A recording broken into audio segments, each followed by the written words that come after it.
Ladies and gentlemen, it gives me great pleasure to come among you today and to initiate the third session of your conference. When your local committee saw me some time back and requested me to open this conference, I accepted their kind invitation the more rapidly because I desired to show how keenly I appreciate the work done by shorthand writers in this country. I feel I must felicitate you on the idea of holding an annual conference of this kind, for it gives you shorthand writers, official and unofficial, a splendid occasion for meeting to know each other and for comparing notes and exchanging ideas on matters affecting the profession as a whole. Incidentally, it is bound to help you also by providing the opportunity of visiting different parts of South India, an opportunity of which, if I may judge from the gathering, you are taking good advantage.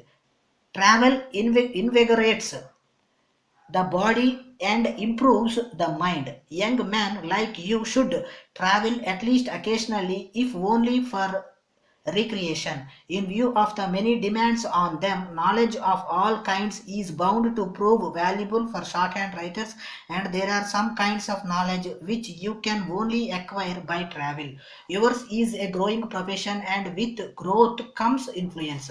So important is your profession today that it is difficult to conceive of your disappearance from the public life of this vast land. In Karnataka, with the development of representative institutions and the advancement of education, the desire to know what is occurring around us has been constantly increasing. Shorthand writers have thus become a necessity, whether for the better equipping of newspapers or the public offices of the land. We have within the past many years taken steps from time to time to improve the machinery of reporting in connection with our legislative assembly and legislative council and the economic and other periodical conferences held under government auspices.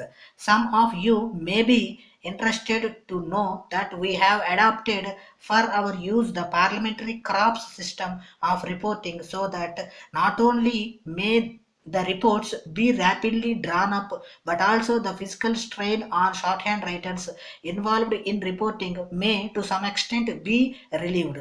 In the government departments, the policy of utilizing shorthand writers for the quick dispatch of official correspondence or the taking of evidence and judgments orally delivered has long been in vogue here and is being increasingly resorted to. Perhaps I would not be far wrong if I said that similar conditions prevail elsewhere in South India. This brings me to the type of training given to young men who desire to join the ranks. I know that you have varied tests to ascertain the speed attained by learners and that there is in vogue a carefully regulated system of teaching the art of shorthand. I wish to emphasize the fact that the need for a thorough general education on the part of would-be shorthand writers is still great. Southern India has built up an enviable reputation as the land of expert shorthand writers, reports and businessmen's assistants and private secretaries. It is up to it to maintain that frame which it has so laboriously built up within the past half a century. If a shorthand writer is the handmaid of the press, he is also, let me say, the mainstay of the public office system of modern times. There is required of him in his craft not only efficiency and capability but also that supreme quality honesty.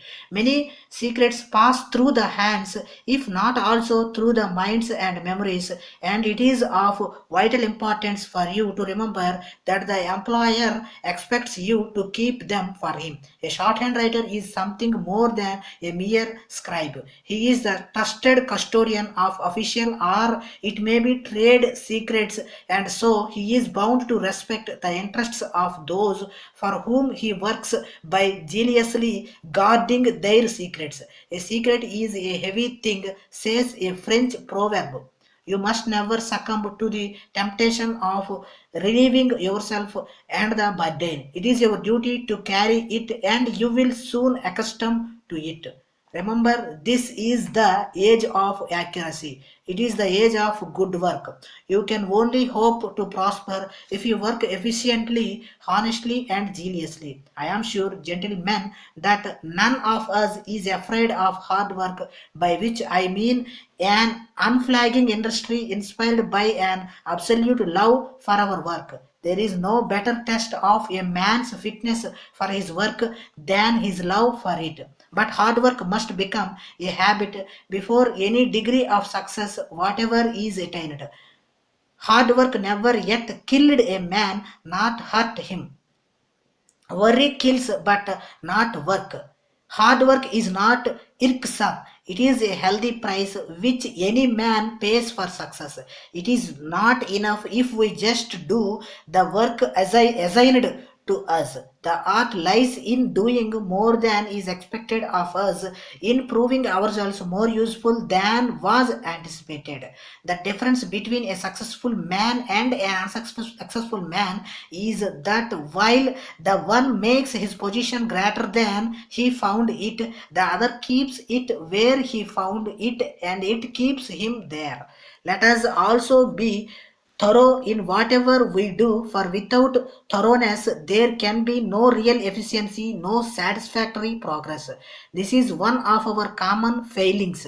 We are not sufficiently thorough. The trouble with the ordinary official is that he is content to be of the average rather than of the best. An efficient official is something more than a machine. He should make it the rule of his official life not to wait for work to come to him, but to go in search of it.